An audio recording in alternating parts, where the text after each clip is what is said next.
पे बेबी गुरुमा तुम अष्टम श्रेणी साहित्य पढ़ा जाऊँगी पे ओडिया व्याकरण विषय पढ़ा हूँ कौन मोर ध्वनि लिपि वर्ण और अक्षर द्वितीय अध्याय को पढ़ा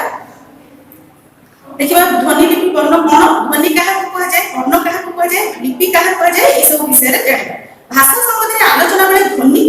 कथा कहुई भाषा मूल उपादान हूँ कौन ध्वनि कले ध्वनि क्या कहुए आम चारिपटे घटुवा जेकोसी कंपन को आम कान को जहाँ शुना जाए कौन कहुए ध्वनि कहुए जब मेघ बर्षे जो शब्द हवा कि जो घड़घड़ी शब्द हो जेकोसी बाजा बाजिले गोटे शब्द है से शब्द आम कान को शुभुची आम जापर ये बाजा बाजुची कौटी घंट बाजिला कौटी कौन है हर्षर आवाजटा कौटा घड़घड़ी आवाजटा कौटा एगुड़ा कान जोटा शुणी पारे से है कौन खबर ध्वनि लगे से कही लिपि क्या कहुए ध्वनि आम जाना एगुड़ सब जेकोसी शब्दटा जोटा आम कान को शुभुची से सब हूँ ध्वनि लिपि आम कहवा बेले जो ध्वनि उच्चारण कर तार देखी होता आकार हूँ कौन लिपि माटी घर गुड़ी को स्वच्छ करने लिपा जाए कांथ बा घंटारे रंग लिपा जाए साधारण भाव लिपि शब्द बोलिबा अर्थ प्रयोग हुए शुणा जाउଥିବା ध्वनि गुड़ी को देखिबा पत्थर कांथ तंबाकटा कोना बा कागज रे एक निर्दिष्ट अंगरे बोली दिया जाए बा लिपि दिया जाए ताहा सही ध्वनि रो प्रतीक हो बोली जो सिखाई दिया गला आमे सही लिपा जाउଥିବା रूप को देखि निर्दिष्ट ध्वनि उच्चारण करू भाषा क्षेत्र रे ध्वनि लिपन हो रूप को लिपि कहा जाए जोटा कि आमे लेखु छै कोन ताको ओडिया व्याकरण को लेखि लिए करी सेटा होछ कोन लिपि ओडिया व्याकरण कहि ध्वनि तम कान को पिला जोटा लेखा है सेटा होछ कोन ध्वनि रे लिपि तले से कि पृथ्वी रे सब भाषा लिपि सृष्टि होई ना समृद्ध और विकसित भाषा मानकर ज्ञान को साइति रखिबा पई ओ आदान प्रदान पई लिपि रे व्यवहार करा जाय गोटी समृद्ध भाषा गोटी विकसित लिपि माला व्यवहार होई थाए एपरि केतक भाषा रही जो मानकर कथन भंगी भिन्न मात्र लिखन पद्धतिर लिपि समान होइଥାଏ ओडिया भाषार स्वतंत्र लिपि थिला बेले बंगला और अहमिया भाषा रे गोटी प्रकार लिपि व्यवहृत होय अमेरिका में अधिवासी निज भाषा को इंग्रजी में न कहि अमेरिकन भाषा बोले कहना तम भाषा इंग्लिश भाषा न कहि सब कहि इंग्रजी में न कहि अमेरिकन भाषा बोले कहते किंतु उभय भाषा रे एक प्रकार लिपि रो व्यवहार करा जाय रूस फरासी आदि भाषा रे निज निजर स्वतंत्र लिपि थिबा बेले चीन भाषा रे प्रत्येक ध्वनि पई लिपि न थाई प्रत्येक शब्द पई गोटी गोटी चित्र आंकिबा को पड़ी थाए ताको चित्र लिपि बोली कहा जाय तार गछटा को चिन्हे गछर चित्र देखि कोन से खाताटा कोठु से नहीं करते ताला कोन कहा अछि चित्र लिपि बोली कहा अछि वर्ण होछि कोन सब भाषा रे ध्वनि निश्चय अछि शब्द न होले तो ध्वनि माने आसी परिबो नहीं किंतु केवल समृद्ध विकसित भाषा लिपि थाए लिपि को देखि ध्वनि को उच्चारित चिन्हिबा और रूप देवर बुद्धि को वर्ण कहा जाय तले साधारण वर्ण का कहा जाय ध्वनि लिपि वर्ण पर्यंत बोले साधारण भाव गोटे गोटे ध्वनि में गोटे गोटे लिपि रखा जाए किंतु केतक स्थल रे गोटे ध्वनि में एकाधिक लिपि और एकाधिक ध्वनि में जो गोटे लिपि मध्य वर्णना वर्ण आकार रे कहि परिबा ओडिया वर्ण माने तुम देखि कोइ करबो तले स तालबेश उद्देश्य लंबे स अछि सब तालबेश उद्देश्य उद्देश्य तीनटा जाको स उच्चारण होछि किंतु भिन्न भिन्न लेखिला बेले मात्र कोन स्थान जतने ये सड़क होछि आमे को सब व्यवहार करछि दंतेश सड़क सकड़ कला को सक र संभरला को एबोली संभ एबे तीनटा जको जो लेखा भिन्न भिन्न सब रूप अछि करछि ताले किंतु स ही उच्चारण सब सब होछि ताले मिस करछि जेपरि मिस करछि हर्षै देखि भिन्न भिन्न किंतु ई उच्चारण के उ उच्चारण के ओडिया भाषा रे युक्त वर्ण रे करछि एपरि केतक चिन्ह अछि जहा गोटी प्रकार लेखा जाउथिले मध्य भिन्न स्थिति रे भिन्न उच्चारण होथाय जेति मुंडो एठारे न सहित थिबा चिन्हटी होछि कोन ड न युक्त ड मिश्र अंड होछि किंतु मुक्ता एठारे क सहित थिबा चिन्हटी होछि त एपरि आउ केतक किछु उदाहरण मध्य ओडिया भाषा रे मिले इंग्रजी भाषा रा वर्ण रे लेखिबा उच्चारण करिबारे एपरि बहु विषमता देखा जाय तथापि एसब को अभ्यास जोगे मन रखी सिखिबा को हुए किंतु बहुत माने जो हम कोन के कष्ट हुए को सटा कोड व्यवहार करबो को एटा कोड व्यवहार करबो किंतु एटा को अभ्यास जोगे हम कोन करतो मन रखितो सड़क लिखला जेता प्रथम पिला सिखाती ताले सरे भी लेखନ୍ତି मुंडे सरे भी लेखନ୍ତି किंतु ताको सिखाई दिया जाय जे दंते सरे सड़कटा सठी बाकी सेटा से अभ्यास करने सिखबे गोटे भाषा कहबा पई जो सेही भाषार ध्वनि को सिखिबा को हुए सेही भाषा को पढिबा पई तार लिपि को जानिबा को हुए एही ध्वनि और तार प्रतीक लेख रूप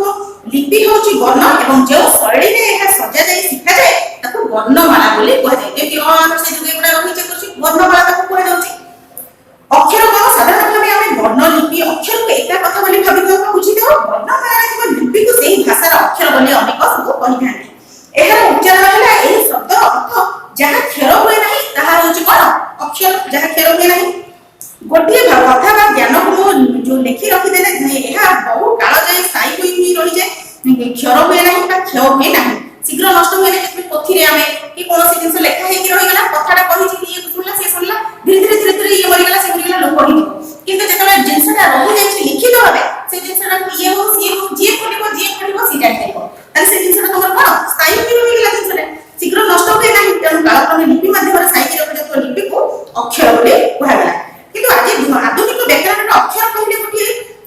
ଗୋଟରେ ବା ଗୋଟିଏ ଥରରେ ଉଚ୍ଚାରିତ ଧ୍ୱନି ବା ଧ୍ୱନି ମାନଙ୍କୁ ବୁଝୁଛୁ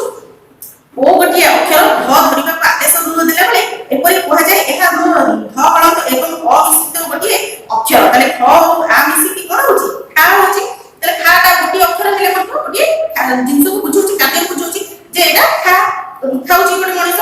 ତାହେଲେ ଏଗୁଡିକ ସବୁ ଏହିପରି ବିଚାର କଲେ ବସ ଦୁଇଟି ଅକ୍ଷର କିନ୍ତୁ ବସ ହେଉଛି ଗୋଟିଏ ଅକ୍ଷର। ସେ ଅଛି ତାହେଲେ ଉଠ ଦୁଇଟି ଅକ୍ଷର ଉଠ ଗୋଟିଏ ଅକ୍ଷର ହେଇଯାଉଛି। ଏମିତି 2 3 4ଟି ଧ୍ୱନିକୁ ନେଇ ଗୋଟିଏ ଗୋଟିଏ ଅକ୍ଷର ହୋଇପାରେ। ଯେମିତି ଉଦାହରଣ ଶୁଣ ସ୍ୱରାଷ୍ଟ୍ର ସ ହଳ ଯୁକ୍ତ ଓ ଯୁକ୍ତ ଅ ଯେମିତି ର ଅ ସ ଟ ଅ ର ଅ ଏଗୁଡିକ ସବୁ ଏଥିରେ ପ୍ରଥମ ଅକ୍ଷରରେ 3ଟି, ଦ୍ୱିତୀୟ ଅକ୍ଷରରେ 2ଟି ଓ ତୃତୀୟ ଅକ୍ଷରରେ 4ଟି ଧ୍ୱନି ଅଛି। ତାହେଲେ ଏଇଟା କଣ ସ୍ୱରାଷ୍ଟ୍ର ହେଇଯାଉଛି ଏକାଠି ହେଇଗଲା। ବର୍ଣ୍ଣ ବର୍ଣ୍ଣମାଳା ମୁଁ କହିଛି ତୁମକୁ ପିଲାମାନେ ପୃଥିବୀର ଭିନ୍ନ ଭିନ୍ନ ମାନବ ଗୋଷ୍ଠୀ ଦ୍ୱାରା କୁହାଯାଉଥିବା ଲେଖାଯାଉଥିବା ପ୍ରତ୍ୟେକ ଭାଷାର 5ଟି ମୁଖ୍ୟ ରହିଛି ଅଂଶ। ସେଗୁଡିକ ହେଉଛି ଧ୍ୱନି, ବର୍ଣ୍ଣ, ଶବ୍ଦ, ବାକ୍ୟ, ଅର୍ଥ। ପୂର୍ବରୁ ବର୍ଣ୍ଣ ଧ୍ୱନି ବିଷୟରେ ଆମେ ଯୋଉ ସମୀକ୍ଷାମାନ ନେଇଛୁ। ଆମେ ବ୍ୟବହାର କରୁଥିବା ଓଡ଼ିଆ ଭାଷାର ମଧ୍ୟ ଧ୍ୱନି, ବର୍ଣ୍ଣ, ଶବ୍ଦ, ବାକ୍ୟ, ଅର୍ଥ ଭଳି 5ଟି ପ୍ରଧାନ ଅଂଶ ରହିଛି। ଆମ ଭାଷାର 2ଟି ଧାରା ଅଛି, ଗୋଟେ ହେଉଛି କଥନ ଲିଖନ ଓରାଲ ଆଉ କଣ ଯୋଉ ରିଟନ ମାନେ ଏକ୍ସାମ ନିଆଯାଏ କି ନାହିଁ ମୌଖିକ ଆଉ ଲିଖିତ କୁହାଯାଏ, ସେମିତି କଥନ ଆଉ ଲିଖନ ଏ କରାଯାଏ। କଥା ଆମର କଥନଟା ଆବଶ୍ୟକ କଣ ବହି ପଢିବା ଯୋଉମାନେ ସ୍ପଷ୍ଟ ଭାବେ ପଢି ପାରୁଛନ୍ତି ନାହିଁ ସେଇଟା ବି ଆବଶ୍ୟକ। ଲିଖନ ଭଲ ଭାବେ ଠିକ ଭାବେ ଆମେ ଡାକିଲେ ସେ ଲେଖି ପାରୁଛନ୍ତି କି ନାହିଁ ଏଇଟା ମଧ୍ୟ ଆବଶ୍ୟକ। ଧ୍ୱନି କଥନ ଧାରା ସହିତ ବର୍ଣ୍ଣ ଲିଖିତ ଧାରା ସହିତ ସମ୍ପୃକ୍ତ ଏହି ମର୍ମରେ ଆସ୍ତ ଉଚ୍ଚାରଣ କରି କହିବା ଅ ଯେମିତି ଦିଆହେଇଛି ଇ କ ହଳ ଯୁକ୍ତ କ ଖାଲି ଯୋଉ ଦିଆହେଇଛି କ ହଳ ଦିଆହେଇଛି କ ସେ କ ଉଚ୍ଚାରଣ ହେଉଛି। ଏଗୁଡିକ ସବୁ ଅଲଗା କରି ଛାଡି ଯାଇଥିବା ଯେମିତି ଯୋଉ ଳ ହଳ ଯୋଉଟା ଖ ହଳ ଏଗୁଡିକ ସବୁ ଯୋଉ ଳ ଯୁକ୍ତ ଖ ହଳ ମିଶିଲେ କଣ ହେଲା ଲଗେଇ କରି ବି କହିବା ଲେଖିବା ଳ ହଳ ଯେମିତି ଳ କିନ୍ତୁ ଖ ଯୁକ୍ତ ଳ ମିଶିଲେ କଣ ହେଇଯିବ ଫଳ। ଏଇଟା ଯେମିତି ଶବ୍ଦକୁ ବୁଝଉଛି ସେଇଟା କିନ୍ତୁ ଗୋଟିଏ ଶବ୍ଦ ନୁହେଁ। ଏଥର ଆମେ କଣ ବୁଝିଲେ ଗୋଟିଏ ଭାଷାର ସାର୍ଥକ ଉପାଦାନ ହେଉଛି ଗୋଟିଏ ଶବ୍ଦ। ଶବ୍ଦ ସେହି ନିର୍ଦ୍ଦିଷ୍ଟ ଭାଷାର ଧ୍ୱନି ବା ବର୍ଣ୍ଣ ଗୁଡ଼ିକର ସାର୍ଥକ ସମାହାର ବା ଅର୍ଥଯୁକ୍ତ ସମଷ୍ଟି। ଧ୍ୱନି ବା ବର୍ଣ୍ଣ ଗୁଡ଼ିକର ସାର୍ଥକ ସମଷ୍ଟିକୁ ବଢା ଶବ୍ଦ ଦ୍ୱାରା ଗୋଟିଏ ଭାଷା ସ୍ୱତନ୍ତ୍ର ଓ ସ୍ଥିର ରୂପ ପାଇଥାଏ। ଏ କାରଣରୁ ଓଡ଼ିଆ ଭାଷା ଇଂରାଜୀ, ବଙ୍ଗଳା, ହିନ୍ଦୀ, ସଂସ୍କୃତ ଠାରୁ କଣ ନିଆରା ଅଟେ, ମାନେ କଣ ଭିନ୍ନ ଅଟେ। ଶବ୍ଦ ଗଠନ ପାଇଁ ପ୍ରତ୍ୟେକ ଭାଷାର ନାନା ପ୍ରକାର ଧ୍ୱନି ବା ବର୍ଣ୍ଣ ଥାଏ। ଆମ ଓଡ଼ିଆ ଭାଷାର ଧ୍ୱନି ବା ବର୍ଣ୍ଣ ସ୍ୱତନ୍ତ୍ର। ଏମାନଙ୍କର ଅର୍ଥ ପ୍ରକାଶକାରୀ ବି ସଜାଣ ପଦ୍ଧତିବଦ୍ଧ ଓ ସଂଖ୍ୟାଳର ନିୟମ କୌଶଳ ବି ସ୍ୱତନ୍ତ୍ର। ମନେ ରଖ ବ୍ୟଞ୍ଜନ ଧ୍ୱନି ଗୁଡ଼ିକ ହଳଫ ଦିଆଯାଇ ସୂଚାଇ ଦିଆଯାଏ, ସ୍ୱର ବର୍ଣ୍ଣରେ ହଳଫ ଲାଗେ ନାହିଁ। କେବେ ବି ସ୍ୱର ବର୍ଣ୍ଣରେ ଏଇଟା ମନେ ରଖିବା କଣ ବ୍ୟଞ୍ଜନରେ ହଳଫ ଲାଗିବ, ସ୍ୱର ବର୍ଣ୍ଣରେ କେବେ ବି ହଳଫ ଲାଗିବ ନାହିଁ। ଯଦି ଲାଗିଲା ତାମାନେ କଣ ଭୁଲ। ହଳଫ ବ୍ୟଞ୍ଜନ ଧ୍ୱନିର ସୂଚକ ଚିହ୍ନ ଓ ସ୍ୱର ଧ୍ୱନିର ଅନୁପସ୍ଥିତିକୁ ସୂଚାଏ। ପୃଥିବୀର କୌଣସି ସମାଜ ଦ୍ୱାରା ବ୍ୟବହୃତ ଭାଷା ଗୁଡ଼ିକ ସମାନ ନୁହେଁ। ପ୍ରତ୍ୟେକ ଭାଷାର ନିଜର ଧ୍ୱନି ଅଛି। ଧ୍ୱନିକୁ ଲେଖିବା ନିମିତ୍ତ ରୂପ ଦିଆଯାଉଥିବା ବର୍ଣ୍ଣ ସମାନ ସଂଖ୍ୟକ ନଥାଏ। କେତେକ ଭାଷାରେ ଧ୍ୱନି ସଂଖ୍ୟା ଅଧିକ, ବର୍ଣ୍ଣ ସଂଖ୍ୟା କମ୍ ହୋଇଥାଏ। ସେମିତି ଯେମିତି ଇଂରାଜୀ ଭାଷା 26ଟି ଅଛି କିନ୍ତୁ ଓଡ଼ିଆରେ ଆମର ଅଧିକ ଅଛି। ସେଇଭଳି ଓଡ଼ିଆରେ 8ଟି ସ୍ୱର ବର୍ଣ୍ଣ ଉଚ୍ଚାରିତ ହୁଏ, ମାତ୍ର 11ଟି ସ୍ୱର ବର୍ଣ୍ଣ ଆକାରରେ ଲେଖାଯାଏ। ସେହିପରି ଓଡ଼ିଆରେ 33 ଗୋଟି ବ୍ୟଞ୍ଜନ ଧ୍ୱନି ଉଚ୍ଚାରିତ ହୁଏ ଏବଂ ଲେଖିଲା ବେଳେ 39ଟି ବ୍ୟଞ୍ଜନ ବର୍ଣ୍ଣ ବ୍ୟବହୃତ ହୁଏ। ସୁତରାଂ ଓଡ଼ିଆ ଧ୍ୱନି ବି 41 ଏବଂ ବର୍ଣ୍ଣ ସଂଖ୍ୟା ହେଲା କଣ 50। ଯେହେତୁ ଲେଖିଲା ବେଳେ ଆମେ ବସେଇକି ଇ ଉଚ୍ଚାରଣ ହଉଛି ତାମାନେ ଉଚ୍ଚାରଣ କରୁଛୁ ଇ ତାର ଗୋଟେ ଇ କଟିଗଲା ଉ କଟିଗଲା ରୁ କଟିଗଲା, ତାହେଲେ ଏଗୁଡିକ ସବୁ ଏଇପରି କମି ଯାଉଛି ଯୋଉ ସଂଖ୍ୟାଟା। ଓଡ଼ିଆ ଉଚ୍ଚାରିତ ଭାଷିକ ଧ୍ୱନି ସମୂହ ହେଉଛି କଣ ଏଇଗୁଡିକ ସବୁ ଯୋଉ ସ୍ୱରରୁ ସୃଷ୍ଟି ହୋଇଥିବାରୁ ତାକୁ ସ୍ୱରବର୍ଣ୍ଣ ବୋଲି କୁହାଯାଏ। ନିଜେ ସ୍ୱରବର୍ଣ୍ଣଟି କଣ କରେ ନିଜେ ଯୋଉ ସ୍ୱତନ୍ତ୍ର ଭାବେ ଲେଖିବା ହୁଏ, କିନ୍ତୁ ବ୍ୟଞ୍ଜନ ବର୍ଣ୍ଣ କଣ କରେ ସ୍ୱରବର୍ଣ୍ଣ ସହିତ ହିଁ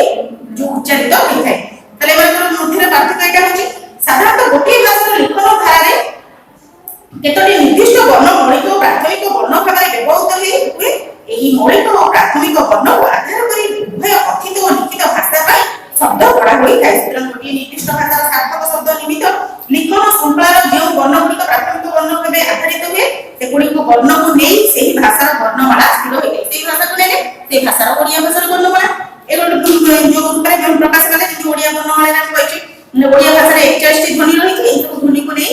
ଧ୍ୱନି ନିମିତ୍ତ 50 ଗୋଟି ବର୍ଣ୍ଣ ପ୍ରଚଳିତ ଅଛି। ଓଡ଼ିଆ ବର୍ଣ୍ଣମାଳାର ରୂପ ହେଉଛି କଣ ସ୍ୱରବର୍ଣ୍ଣ, ବ୍ୟଞ୍ଜନ ବର୍ଣ୍ଣ। ଅନ୍ୟ ଧ୍ୱନିର ସାହାଯ୍ୟ ନ ନେଇ ସ୍ୱାଧୀନ ଭାବେ ଯେଉଁମାନେ ଉଚ୍ଚାରିତ ହୁଅନ୍ତି କହିଛି ସେଟା ହେଉଛି ସ୍ୱରବର୍ଣ୍ଣ। ଅ ଠାରୁ ଓ ପର୍ଯ୍ୟନ୍ତ ଯୋଉଟା ବ୍ୟଞ୍ଜନ ବର୍ଣ୍ଣ ସ୍ୱରବର୍ଣ୍ଣ ବିନା ସେମାନେ ଉଚ୍ଚାରିତ ହୋଇପାରିବେନି। କ ଅ ଆସିଛି, ଖ ଅ ଆସିଛି, ଖ ଅ ନେନେ, ତାହେଲେ ସେଗୁଡ଼ିକ ସବୁ ହେଇକି ମାନେ ଭାଷାର ଯୋଉ ଓଡ଼ିଆ ଭାଷାର କଥନ ଧାରାରେ 33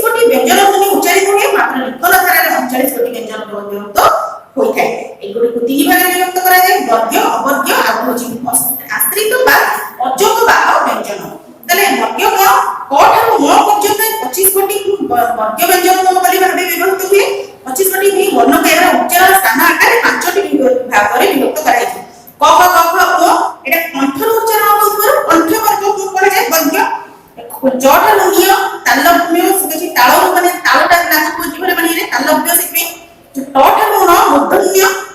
जो वर्ग त न दंत्य दांत लागु त थ द द जोटा प फर ओठ लागु प ख ग घ केवल ओठ लागु छी गोष्ठी वर्ग तले पांचटी भाग रे विभक्त करा हैला प्रत्येक वर्णर स्वतंत्र उच्चारण पद्धति वैशिष्ट्य रही प्रत्येक वर्णर पंचम वर्णटी नासिकीय व्यंजन वर्ण ओ निय अ न म ए पांचटी नासिकीय वर्ण मध्य प्रथम तीनटी शब्दर आरंभ रे बसे नाही तणो एटा केबे भी आकु नै केबे मु नै शब्द है हे नै ए पांचटा को नै केबे भी होय नाही मेरे से ओडिया रे मूर्धन्य व्यंजन वर्ण ड ढ र दुई प्रकार उच्चारण रही शब्दर आरंभ रे ड ढ पूर्ण मात्रा रे मौलिक मूर्धन्य गुण रे थाए मात्र शब्दर प्रथम वर्ण परे स्वरवर्ण संस्पर्श रे आसीले उभयर मौलिक उच्चारण आंशिक पड़ जाए बदली जाए डगर हम आमे लिखि परबा केति आमे डगर लेखिबा धर एई भली लेखा जाए एमि किंतु पढ़ला बा डर एमि पढ़ते एटा लिखा जाए ना डर फलटा लिखिला को केवल संपूर्ण सीधा लिखिबो अबस्य कोन ओडिया भाषा रे आउ केतोटी व्यंजन वर्ण रहिछि जे गुडी को उच्चारण स्थान धर्म अलग अलग गोटे जो वर्णर अन्य वर्ण सहित मेल न थाए समान श्रेणी निर्दिष्ट वर्ग नथिबार से गुडी को अवर्ग व्यंजन वर्ण बोली कहा जाए सेही वर्ण गुडी को ज ठारू चंद्रबिंदु पर्यंत 14टी वर्ण ज य र ळ न व स्तादेश उद्देश अंदेश ह ख विसर्ग अनुसार चंद्रबिंदु एगुडी को सब आमे 14 गोटी अवर्ग व्यंजन वर्ण को निम्नमते वर्णना कले किछि ज य दुईटी वर्ण ज बाई जो प्राय वर्गीय जन्म परि उच्चारित हुए किंतु स्थान गुडी को ताकर न थाए भिन्न थाए जेतबे आमे जो ज पड़ा को किंतु माने कोन एकोरी मात्राटा देई तो एक ज पड़ा है ये ताको य पड़ा दे कार्य कार्य भी कोई जन जन करते दे परबे तले ए बड़ी संयम संयोग ए बड़ी सब काया दया परि अनेक शब्द रे य ज हुए नाही तले यटा भी सिटी रहि जाए तले ओडिया वर्णमाला रे हम जो देखले गेले स्वर वर्ण होची अ ठारू ओ पर्यंत 11 टी वर्ग व्यंजन वर्ण हला क ठारू 9 पर्यंत 25 टी अवर्ग हला ज ठारू चंद्रबिंदु पर्यंत जो गुडी को सची ज र कहि जोटा 14 टी 50 टी तले वर्ण संख्या लागे तो ठीक ना 50 टी तले वर्ग ज मध्यस्थ ज तीन जक स्वतंत्र अलग अलग ज य मध्य अलग अलग एगुडी को सब कोन भिन्न भिन्न एठी जय होछि किंतु ए जय कोन जय होछि जम नै परबो सेटा तले मात्रा फला कोन से किछि गोटी भाषा उभय कथन लिखन प्रक्रिया रे व्यंजन वर्ण सहित स्वर वर्ण को व्यंजन वर्ण सहित अन्य व्यंजन वर्ण को मिसाई आक्षरिक रूप दिया जाए आता एटा उदाहरण स्वरूप लक्ष्य करबा गोटी वर्ण जति क फल युक्त अ मिसिला गोटी अक्षर हैला क और मात्रा दिया गेला पर वर्षिका दिया हैला अजुक्त ई वर्षिका ए गोटी जो बड़ा दीर्घ मात्रा दवा त कोन हे जो अदि की एबी मात्रा हे गेला हमर ओडिया अक्षरिक लिखन में विधान रे गोटी व्यंजन सहित गोटी स्वर को मिसाई लिखित रूप दिया जाय पारि थाए शुद्ध व्यंजन मन को क हळ ग हळ ख हळ एगुडी के सब शब्द आरंभ रे रखी ओडिया भाषा रो शब्द को कोन करा जाय शब्द कहा जाय थाए तले से कि किंबल लेखा मध्य जाय पारि थाए एगुडी सब जेंति क हळ युक्त एगुडी के सब अतः स्वर वर्ण गुडी को व्यंजन वर्ण रे मिसिले विभिन्न सांकेतिक रूप स्वरूप लागि थांती स्वर रो सांकेतिक चिन्ह को मात्रा कहा जाय स्वर वर्ण रो सांकेतिक चिन्ह को मात्रा कहा जाय आकार वर्षिका दीर्घिका एगुडी को मात्रा किंतु व्यंजन वर्ण रो सांकेतिक रूप को कोन कहा जाय फड़ा बोली कहा जाय केबे स्वर वर्ण रो सांकेतिक मात्रा को कोन कहबनी जो सांकेतिक इरे को जो मात्रा कहबा नाही व्यंजन वर्ण को कि व्यंजन वर्ण को जो स्वर वर्ण को फड़ा कहबा नाही एपर जानले हम स्वर वर्ण रो सांकेतिक चिन्ह को मात्रा व्यंजन वर्ण रो सांकेतिक रूप को फड़ा कहा जाय जेंति आकार वर्षिका जेटा उदाहरण तमर देले रे तले फड़ा कहा जाय गोटे व्यंजन वर्ण रो स्वर वर्ण मात्रा गुण रे काटिबे होई गोटे व्यंजन वर्ण रे आउ गोटे व्यंजन वर्ण लागिते केतक व्यंजन वर्ण अन्य व्यंजन वर्ण रे मूल आकृति रे न लागि फाळिकिया खंडित आकृति रे लागिते एही खंडितांश बा फाळिकिया संक्षिप्त रूप रे लागुवा व्यंजन वर्ण रो सांकेतिक रूप को फड़ा कहा जाय बा अर्थात फड़ा होछि व्यंजन वर्ण रे मिसुवा अन्य व्यंजन वर्ण रो संक्षिप्त बा जो खंडित सांकेतिक रूप एठारे फड़ा रूप रे लागुवा व्यंजन वर्ण रो सांकेतिक संक्षिप्त रूप ओ ताहा व्यवहार विधि मध्य किछ कोन अछि भिन्न भिन्न होइछि तार उदाहरण लिखि के दउ सिखा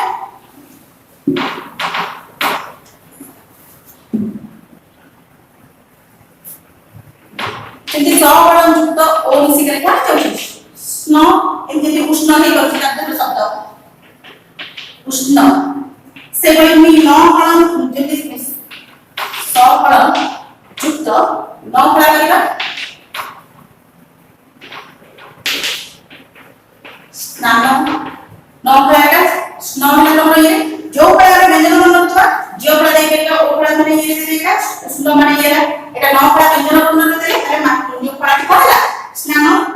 ल फला अछि वो फला अछि एबडी सब ओडिया रे केवल य फला प्रथम वर्ण बा फला ग्रहणकारी वर्णर डाढा पार्श्वरे लागे अन्य फला गुडी को मूल वर्णर तळे संक्षिप्त सांकेतिक खंडांश बा चिन्ह रूपे लागि थाए ओडिया भाषा आउ केतक व्यंजन वर्ण सांकेतिक संक्षिप्त चिन्ह रूपे जे अन्य व्यंजन सहित युक्त होई थांती निरे तले से गुडी को सब माने होछ कोन ओडिया वर्ग व्यंजन वर्णर कोछ फलात्मक नामी अपर्ग व वर्णटी संक्षिप्त रूप फला रूपे प्रथम वर्णर म निम्नरे लागे एही चिन्हटी केवल ब सहित जोग हेले वर्ग ब भाबे व्यवहार वा ग्रहण करा जाय से कहछि मी ताले वर्ग ब र सांकेतिक चिन्हटी केवल जुक्ताक्षर रे जोग होय जेमि सिंह बफला आंब तंबा एगुडी के सब जुक्ताक्षर से कहछि व्यंजन वर्ण सहित व्यंजन वर्ण मिसिले वर्णटी में गठित हुए ताको युक्त वर्ण बोले कहा जाय वर्ण सहित वर्ण मिसिला युक्त वर्ण रे एकाधिक व्यंजन वर्ण परस्पर होई उच्चारण और ध्वम माने मिसि करी रहते अतः दुईटी बा तमिल अधिक व्यंजन वर्ण मिसि करे रहिले युक्त वर्ण व्यंजन वर्ण सृष्टि हुए युक्त व्यंजन वर्ण को लिखन धारा रे जुक्ताक्षर मध्य कहा जाय यदि क फल युक्त क मिसिला द्वितीय क हैला व्यंजन मिसिला युक्त व्यंजन जो वर्ण सेटा सहल युक्त थ मिसुची स थ एगुडी के सब व्यंजन ताले थ हैला जो गुडी के सब एगुडा सब तार मध्य दिया है कि माने बहिरे एगुडी के सब देखिबो युक्त वर्णर आनुषंगिक जो अनुनासिक युक्त वर्ण होची कोन आमे आगर जानि प्रत्येक वर्गर पंचम वर्ण नासिक वर्ण निर्दिष्ट वर्गर नासिक वर्ण सहित सेही वर्णर वर्गर अन्य वर्णर सुजोग घटिले जे युक्त वर्ण सृष्टि है ताको अनुनासिक युक्त वर्ण कहा जाय ओडिया रे मोट 20 टी अनुनासिक युक्त वर्ण रही ए प्रकार युक्त वर्ण रे मिसि रहिबा व्यंजन वर्ण दुईटी रे मौलिक वा स्वतंत्र रूप लोप पाई एहा भिन्न रूप लिपि रूप प्रकाशन पाई है ताहा होची तळे दिया है कि कोन युक्त जेति क मिसि गेला का हेला अंक युक्त क मिसि हेला का अंत एई भई सब शब्द गुडी के सब प्रथम रेଥିବା समस्त युक्त व्यंजन वर्ण को निरीक्षण कले देखा जिवो एमानकर गठन रूप लिखन सत्ता बेले केतक स्वतंत्र वैशिष्ट्य रहिछि से गुडी को होची जेमि न युक्त ट को लेखिली अंत प्रथम व्यंजन वर्णटी भी पूर्ण रूप रे रहे तार तळे दिए डाहाण पाखरु संपृक्त होई द्वितीय व्यंजन वर्णटी करबे पूर्ण रूपटी छोट आकार रे जेमि रहे ए जो टटा छोट आकार रे तळे लेखिबो तमाने नोनी जो अंठ लेखिलो टटा तळे छोट आकार रे रहिबो से गुडी को सब से चितले विशेष वैशिष्ट्य होची कोन ओडिया रे र वर्णर जोग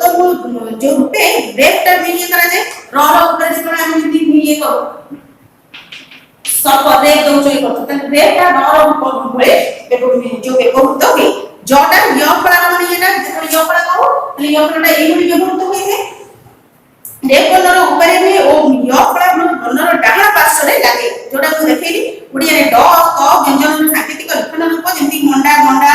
एगुडा सब एटा तळे लागुची जो गुडी सब सिति काता सस्ता तो जोटा अछि सस्ता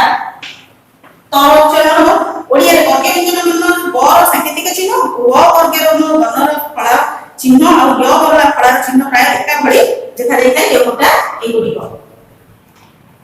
फला चिन्ह सामान्य कोन से छाडी करी रुहे एवं युक्त वर्णर सांकेतिक चिन्ह गुडी को लागि करी रहे युक्त वर्ण जोटा थिबो लागि कि ता रहिबो फला चिन्ह गुडी के सबले कोन हो छाडी कि रहिबो एटा मन रखिबा पिला मन सबले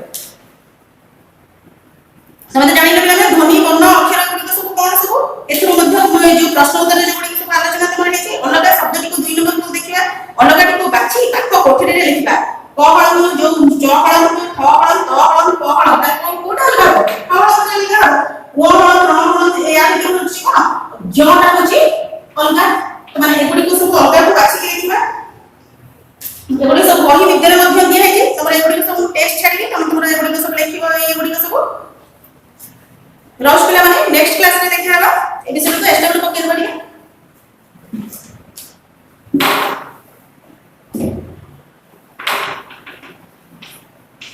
ओडिया व्याकरण रो